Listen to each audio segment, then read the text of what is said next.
বাস্তবায়ন করি তাহলে দুনিয়াতেও আমরা কামিয়াব, আখিরাতেও কামিয়াব। ওকা সুবহানাল্লাহ। ওয়াজ তো আলহামদুলিল্লাহ ডেইলি কমবেশ আমরা হুইয়া, প্রত্যেক মসজিদে মসজিদে ওয়াজ হয়, বিভিন্ন লাইনে আমরা কোরআন হাদিসের কথা শুনতে পাই, কিন্তু যতটুকু আমল করার কথা ছিল ততটুকু আমরা করিয়া না।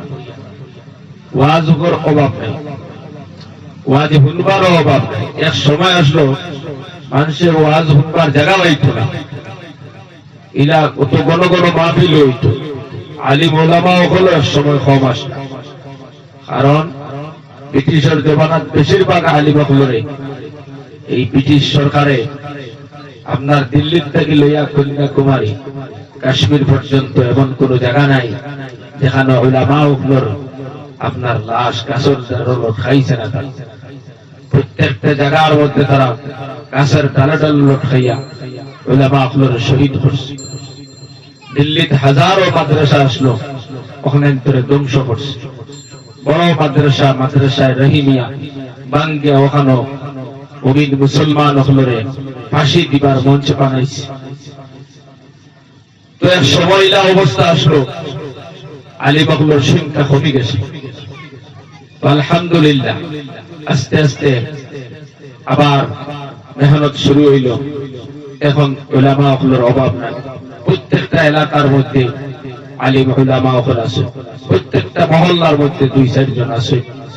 আপনি চাইলে সাপ্তাহিক তাফসীর মাহফিল করিয়াও এলাকার মানুষের এলাকার উলামা হল থাকিয়াও কোরআন হাদিসের বয়ান শুনতে পারতাম।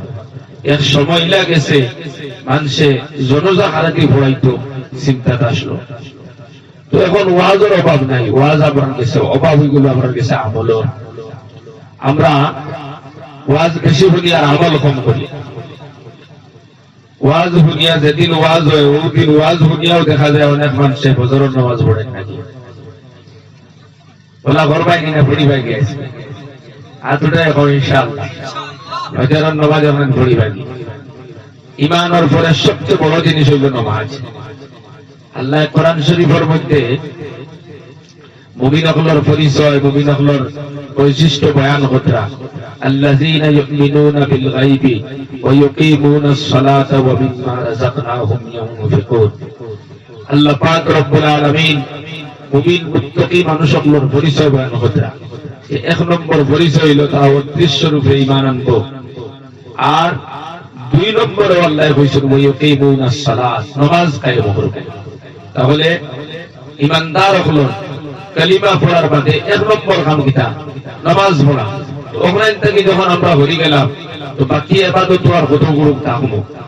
আর নামাজি যদি আপনি ওই দিতে পারেন যে সমাজ নামাজ কায়েম হয়ে গেছে, এখানে আপনার জিনা বেবিচারি সুদ ঘুষ এটা কমে যাইব।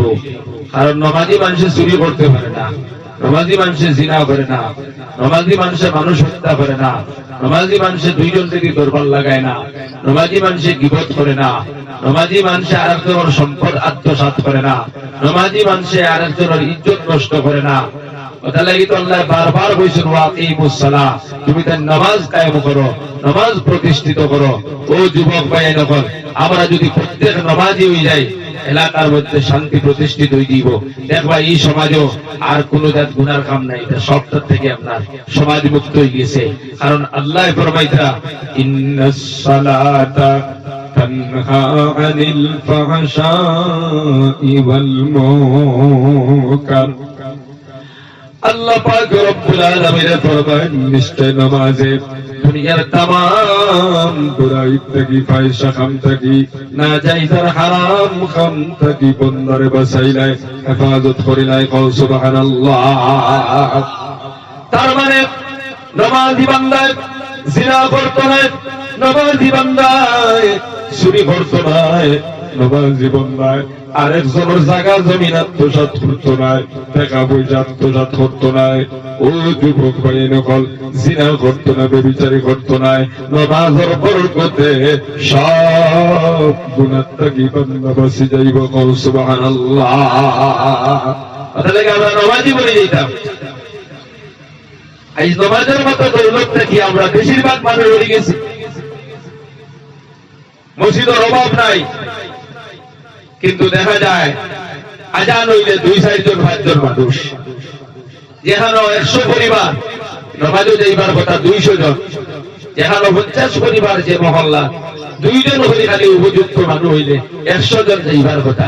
জোয়ার আসর মাগরিব বাদ দিলেইলা হয়তো আপনি খাবার কাজে অন্য জায়গায় ধরি লইলা, মাগরিবের অন্তত আপনি মসজিদে তো যাইতা। 100 জনের মাঝে যদি আপনার 30 জন যদি বেমারি হয়ে যায়, আরো 20 জনের অন্য অসুবিধা যদি হয়, এর উপরে 50 জন মসজিদে গিয়ে হাজির হইবার কথা। অহকাশান মসজিদে কজন পাওয়া যায়? হ্যাঁ, কোন কারো 10-12 জন, কোন আরো 2-4 জন, কিছু কিছু মসজিদ আছে হয়তো সামান্য বেশি। বেশিরভাগ মসজিদ আপনার নামাজের সংখ্যা কম। কথা ঠিক না? ঠিক না? তো আমরা যদি যুবক যারা আছি, পুরুষ মানুষ যারা আছে, প্রত্যেক যদি মসজিদও যাইতো, যারা মসজিদে গিয়া উপযুক্ত মানুষ তারা যদি মসজিদে যাইতো, মা বোন যারা আছেন তারা যদি প্রত্যেকে ঘরের মধ্যে নামাজ পড়ে যাইতো, নামাজি হয়ে যাইত, তাহলে এই সমাজ আপনার শান্তির সমাজ হয়ে যেত।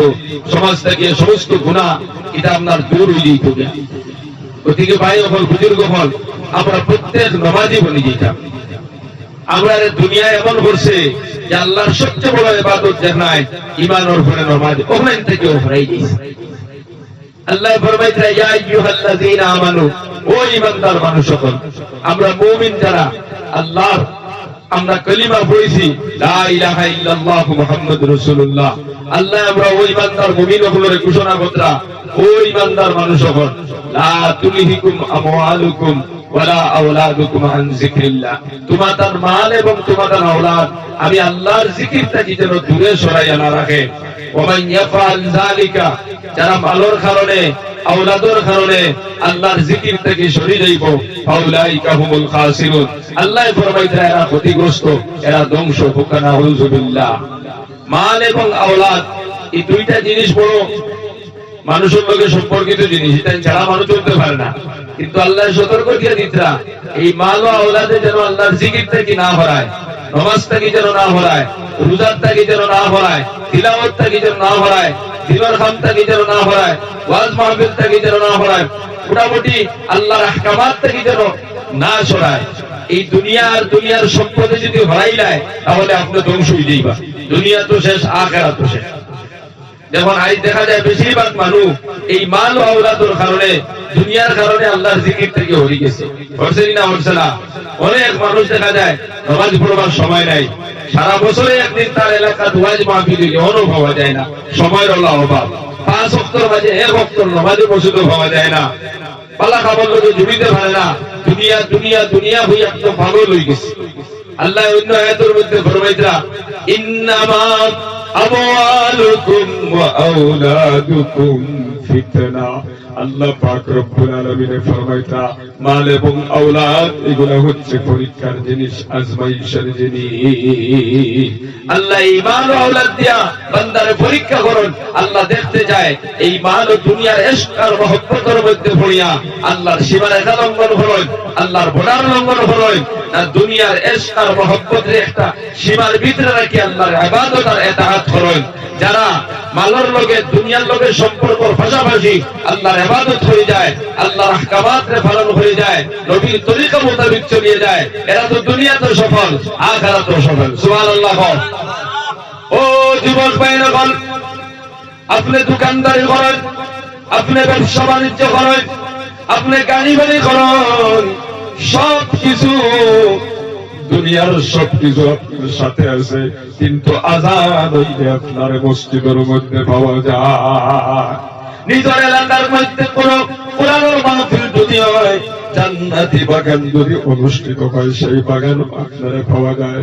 আপনি তিলাওয়াত করতে পারেন, জিকির করতে পারেন, আপনি তাসবিহ তাহলিল করতে পারেন, আপনি সব সময় ভালো খবর সঙ্গে জড়িতে পারেন। আল্লাহর বান্দারা তাহলে আপনি কামিয়াব।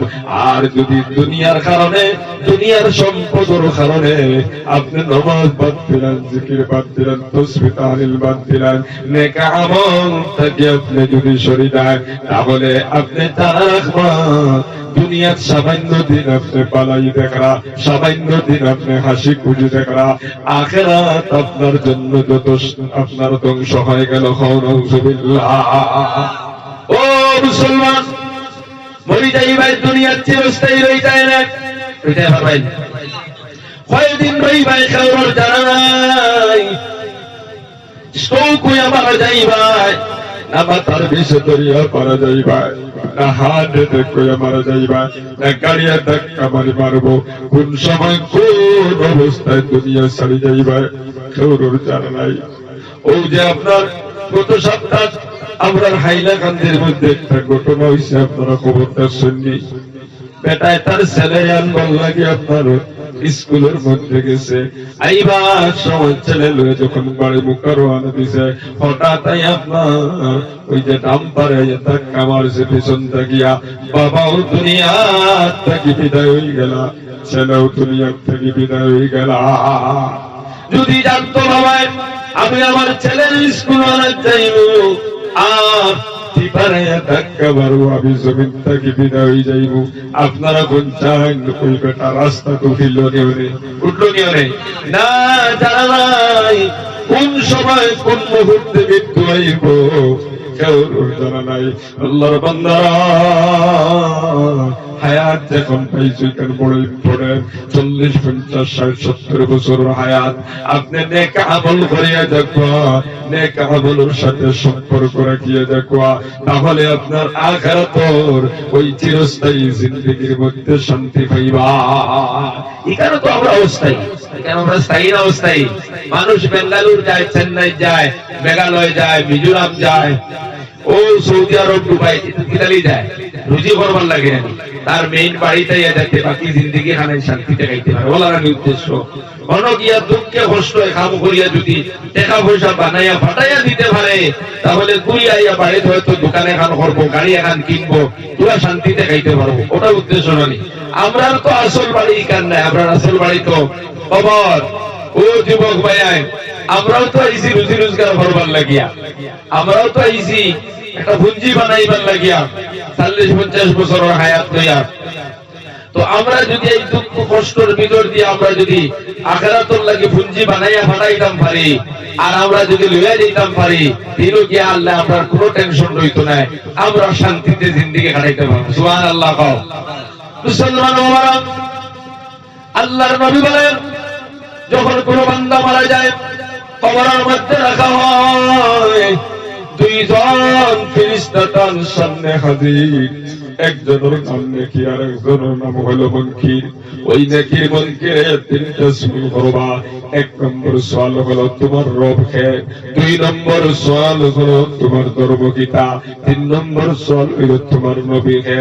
তুমি যদি ঈমানদার হইয়া থাকো, নেক আমল করিয়া থাকো, আল্লাহর প্রত্যেকটি নির্দেশনা যদি মানিয়া থাকো, ও যুবক ভাই নকল, তুমি সঙ্গে সঙ্গে জবাব দিয়া দিবে আমার রব, আমার প্রতিপালক আল্লাহ।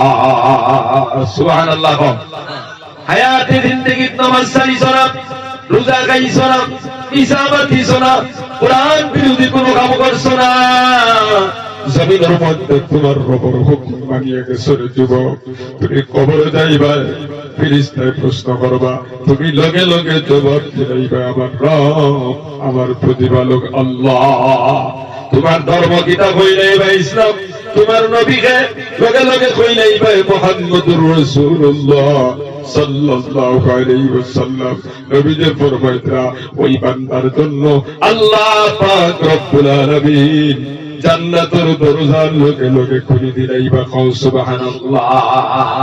জান্নাতের বাতাস প্রবাহিত হওয়া শুরু হইব, জান্নাতি শুকরানে না করতে লাগবো, আর তুমি ঘুমাই যাইবা, এমন ঘুমানি ঘুমাইবা হাজার হাজার বছর গুজরিয়া যাইব, কিয়ামত অনুষ্ঠিত হই যাইব, তার আগ পর্যন্ত তুমি টের পাইতাই নাই। কও সুবহানাল্লাহ। কোন ভাই যাইব তুমি বুঝো হইতাই নাই, আর যদি তুমি না ফরমান হইয়া কবরে যাও, তোমার রবের হুকুম তুমি মানো নাই। আল্লাহ কইছেন বান্দা নামাজ পড়, তুমি পড়লাই না। আল্লাহ কইছেন রোজা রাখ, তুমি রাখলাই না। আল্লাহ কইছেন নিসাবের মালিক যাকাত আদায় কর, করলাই না। আল্লাহ কইছেন হজ কর, তুমি করলাই না। আল্লাহ যত জিনিস আপনার করবার লাগি কইছেন, আপনি করলা না। আল্লাহ যত জিনিস নিষেধ করছেন, আপনি এগুলার লোকে সম্পর্ক রাখাইয়া থাকলাই। আল্লাহর বান্দারা, আপনি যখন কবরে যাইবাই প্রশ্ন করা হবে তোমার রবকে, তুমি কইবাই আমি জানি না। আবার তোমার প্রশ্ন করা হবে তোমার নবীকে, কইবাই জানি না। হইবা তোমার ধর্ম গীতা, কইবাই জানি না। নবীকে ফরমান লগে লগে জাহান্নামের দরজা তোমার জন্য খুলে দেওয়া হবে। ও যুবক ভাইয়ান, জাহান্নামের আগুন, জাহান্নামের সাপ দিচ্ছে তোমার কবর হাজির হয়ে যাইবা। কিয়ামত পর্যন্ত কবর শাস্তি চলতে থাকবো। নাউযুবিল্লাহ। ও মুসলমান, মানুষে বিশ্বাস করে না, এই জন্য মাঝে মাঝে আল্লাহ ইবরতের জন্য, শিক্ষার জন্য কিছু ঘটনা ঘটাইয়া দুনিয়াবাসীরে বোঝাইয়া দিতে চায়। ও দুনিয়ার মানুষ, তোমরা কোরআন হাদিস থাকি শুনো, ওলামায়ে কেরামের মুখ থাকি শুনো, তোমরা বিশ্বাস করো না নেক আমল করিয়া গেলে কবরের মধ্যে শান্তিতে থাকবা। এই জন্য মাঝে মাঝে আল্লাহ দুনিয়ার কিছু ঘটনা ঘটায়, আমরা খবর পাই 50 বছর পর, 30 বছর পর আবার তাকিয়া এখনো তরু তাজা লাশ পার হয়ে আইছে, তার খাপনের কাপড়ও পাঠিয়ে খাইছে না। ঘটনা আছে না? না। ও যুবক ভাই, এমন ঘটনা ঘটাইয়া আল্লাহ পাক দুনিয়াবাসীরে বুঝাইয়া দিতে চায়। ও দুনিয়ার মানুষ, তোমরা বিশ্বাস করো না, তাকায়া দেখ 20 বছর পরে কবর থেকে লাশ বার করলাম, এখনো পর্যন্ত মাটিয়ে খাওয়া দূরের কথা, তার কসম খাওয়া দূরের কথা, খাপনের কাপড়টাও উঠিয়ে খাইছে না। ওকে সুবহানাল্লাহ। একজন মানুষ মারা যাওয়ার 2-4 দিন পরে কবরের মধ্যে ফুলি যায়, ফাটি যায়, ফুসি যায়। আবার কেউ কবর যাওয়ার পর 500 বছর বাদেও লাশ বার হয়, তার খাপনের কাপড়ও ফাটিয়ে খায় না। ওকে সুবহানাল্লাহ। তারপরে কেন বুঝো না? ও যুবক ভাই, এখনো সময় আছে, জীবন সংশোধন করো, 5 ওয়াক্তের নামাজ পড়িয়া যাও, আল্লাহর প্রত্যেক দিন নির্দেশনা মানিয়া চলো। আল্লাহর বান্দারা, নামাজি মানুষের জিন্দেগির মধ্যে আছে শান্তি। নামাজি মানুষ যদি 2 টাকা রুজি করে, কম খাইয়াও যদি ঘুমায়, তার ঘুমার মধ্যে আল্লাহ বরকত দিয়া দেন। সুবহানাল্লাহ। বেনামাজির চেহারা থেকে আল্লাহ নূর সরাইলেন, বেনামাজির জিন্দেগির মধ্যে পেরেশানি নাজিল হয়ে যায়। 20,000 30,000 টাকা দেইলে রুজি করে, তারপর শান্তি নাই। আপনার শান্তিতে ঘুমাইতে পারে না, শান্তিতে খাইতে পারে না, তার একমাত্র কারণ হলো ওই বান্দার জিন্দেগির মধ্যে নামাজ নাই। কথা দেখি না? নামাজ পড়ক, আপনি 300 টাকা রুজি করবাই, দেখবাই কোনো মতে চলে যাইতা, শান্তি পাইবাই। সুবহানাল্লাহ। আর বেনামাজি 20 টাকা কামাইলেও শান্তি নাই। আপনারা হইবা কিলা? খবর লইয়া দেখবা, গাড়ি বাড়ি আছে, জমিন জায়গা আছে, কিন্তু রাইত ঘুমে ধরে না। কত টেনশন, কত বিভাগের টেনশনে আপনারা তারে বেরিয়ে দিয়েছে। ঘুমের ট্যাবলেট খাইও তার না। কথা লাগে দুনিয়ার শান্তিতে যদি থাকতে চাও, আল্লাহর আহকামাত রে, আল্লাহর হুকুম করলে, নবীর তরিকারে মানিয়া চলুকা, আপনি কম খাইয়াও শান্তি পাইবাই, আনা করে তাকিয়াও শান্তি পাইবাই।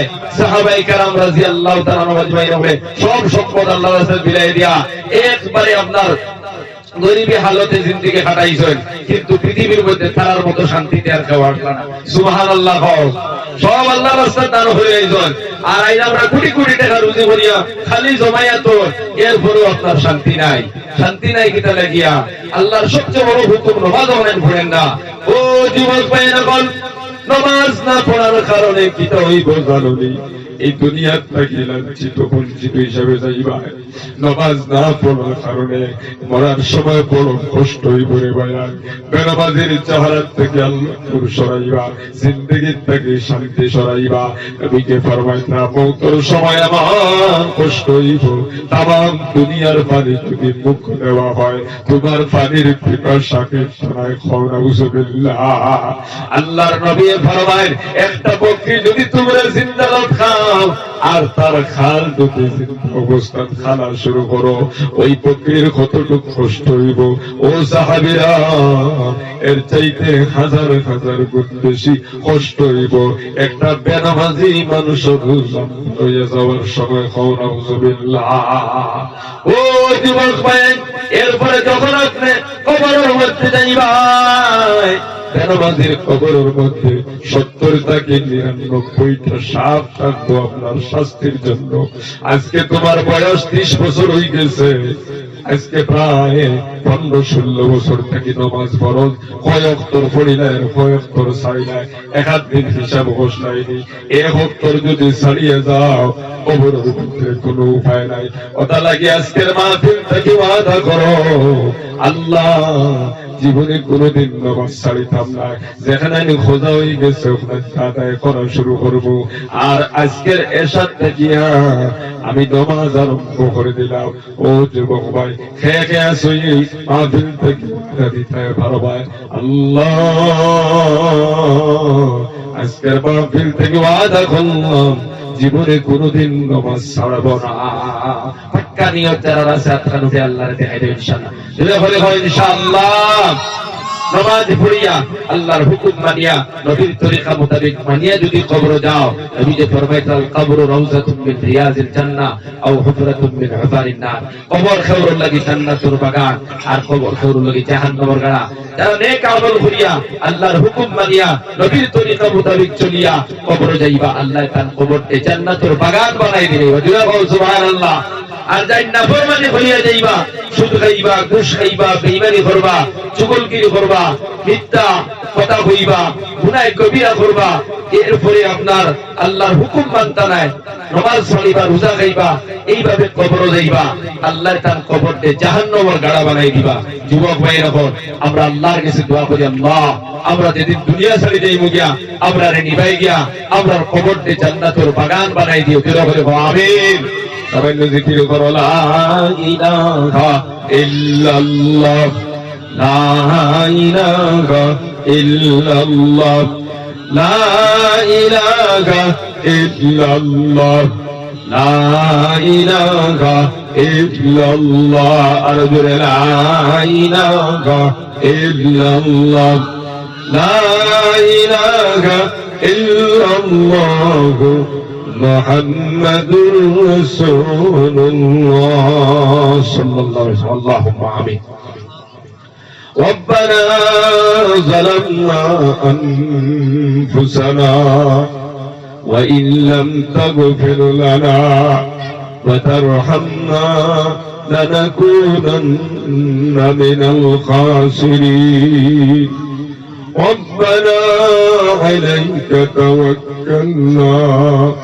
وإليك أنبنا وإليك المصير أي الله يرحم الراحمين أي الله আপনার বন্ধ ঘর সামনে সামান্য দিনের কিছু কথা বললাম এর মধ্যে যা ভুল ত্রুটি হয়েছে দয়া করে আপনি আমারে মাফ করে দাও শুদ্ধ দেখানোর হইলাম আপনার বন্ধ ঘর কলমের ভিতরে ঢুকায় দাও কথা খানাইন তোর প্রতি মায়া লাগাইয়া দাও সবাই আপনি আমল করার তৌফিক আতা ফরমাও আয় আল্লাহ ইরহামুর রাহিমিন আল্লাহ জীবনে যত গুনাহ করেছি জানিয়া গুনাহ না জানিয়া গুনাহ ছোট গুনাহ বড় গুনাহ দেখাইয়া লুকাইয়া হাত দি খাও দি চোখ দি নাক দি জবান দি আয় আল্লাহ কোরআনের মাহফিল হইয়া ভিখারি বেশে খান বাড়াইছি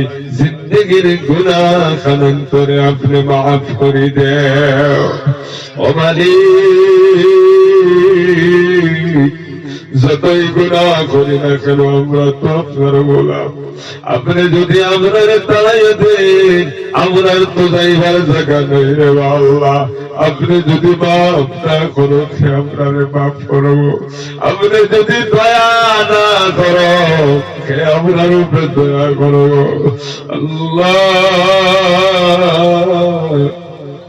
কোরআনের মাহফিল হইয়া ভিখারি বেশের জবাতে হাত বাড়াইছি আল্লাহ। হায় আল্লাহ, আপনি আপনার উপরে দয়া করুন আল্লাহ। আপনি আপনার জিন্দগির গুনাহ খাতারে মাফ করিয়া দে। আয় আল্লাহ ইয়া আরহামার রাহিমিন, আয় আল্লাহ আপনি আপনার ভাই বাপরে মাফ করবেন।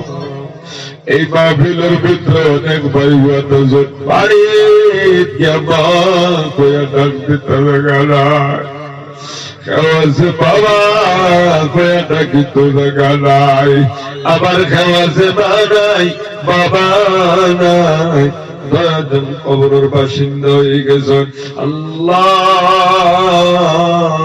যারার মানা এই বাবা এই কবর আল্লাহ মাহফিল দেখিয়ে দোয়া করিয়া তার মা আল্লাহ তার কবর আপনি জান্নাতুর বাগান বানাইয়া দিলাম। আল্লাহ ইয়া আরহামার রাহিমিন, আমরা যারা মা বাবা আছেন আল্লাহ তাআলা নেক হায়াত তজ্জিবা দান করো আল্লাহ। আল্লাহ আপনি আমার বিমার জানতে শিফা করে দাও আল্লাহ। আপনি আমার পেরেশানিরে দূর করে দাও, অভাব অনটনে আপনি দূর করে দাও আল্লাহ। জমিন আমরা রূপে বড় বড় পরীক্ষা দিও না, বড় বড় দেবার দিয়ে আপনারে পরীক্ষা করিও না, বড় বড় মুসিবত বানাইয়া পরীক্ষা করিও না, জমিন লাঞ্ছিত অপমানিত করিয়া আপনারে পরীক্ষা দিও না। আমরা কমজোর ঈমানওয়ালা, এটা পরীক্ষার মধ্যে আমরা পাস করতে পারতাম না আল্লাহ। আপনি আমরা রূপে আহসান করো, দয়া করো। আয় আল্লাহ ইয়া আরহামার রাহিমিন, ইয়া আকরামাল আকরামিন, ও আল্লাহ যতদিন দুনিয়া থাকবে ঈমানের সহিত রাখি, বহুতর সময় কলিমা নসিব করিও, নবীর চেহারা দেখাই দেখাই পড়াইও লা ইলাহা ইল্লাল্লাহু মুহাম্মাদুর রাসূলুল্লাহ।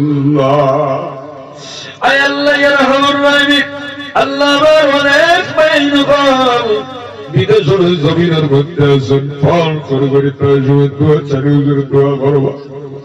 আয় আল্লাহ ইয়া আরহামার রাহিমিন, মুসলমান অনেক সন্তান বল আল্লাহ লাগালেন প্রয়োজন, মিজোরাম আছেন, মেঘালয় আছেন, কেরালাতে আছেন, ও মালিক মুম্বাই আছেন, বেঙ্গালুরু আছেন, চেন্নাই আছেন, হায়দ্রাবাদ আছেন, সৌদি আছেন, দুবাই, কাতার, বিভিন্ন দেশ আল্লাহ যত ভাইয়ের প্রবাসের মধ্যে আছেন আল্লাহ তারে আপনি হেফাজত ফরমাও। আয় আল্লাহ গাড়ির তলে বানাই রাস্তাঘাটে অ্যাক্সিডেন্টে মৌত দিয়া আল্লাহ তুমি বাক্সবন্দি করি বাড়ি থানাইও না।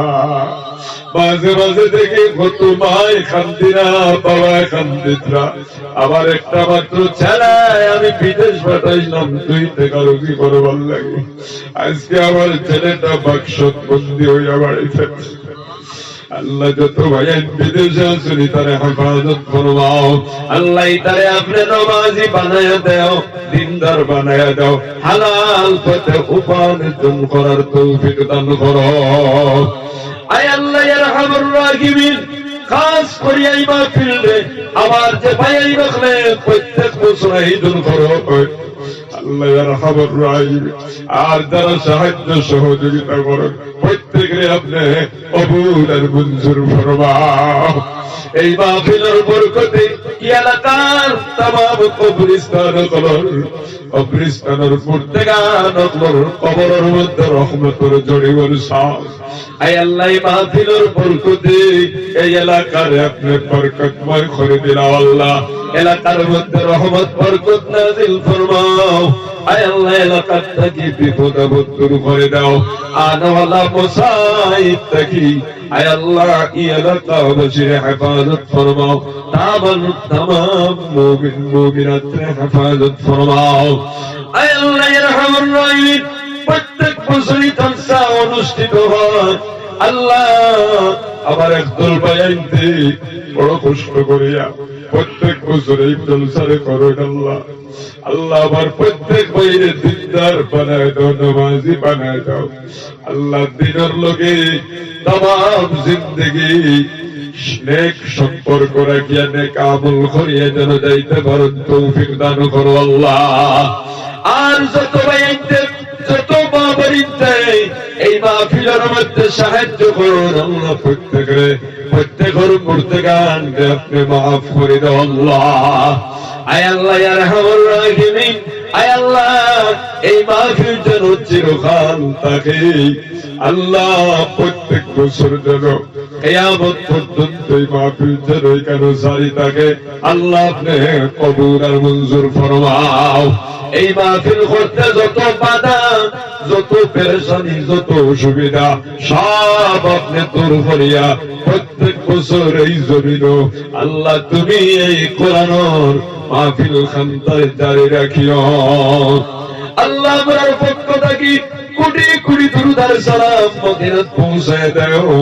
আয় আল্লাহ নবীদের খাতিরে আমরার দোয়ারে কবুল ফরমাও। এলাকার যুবক মুরব্বী সবাইরে মসজিদকে জামাতে নামাজ পড়নেওয়ালা বানাও। এলাকার মা বোনেদের কবুল ফরমাও। পর্দাশীল নামাজি সবির খিদমত করনেওয়ালা বানাও। সুবহান রাব্বিকা রাব্বিল ইজ্জাতি আম্মা ইয়াসিফুন ওয়া সালামুন আলাল মুরসালিন ওয়ালহামদু লিল্লাহি রাব্বিল আলামিন। আমিন আমিন বিরহমাতিকা ইয়া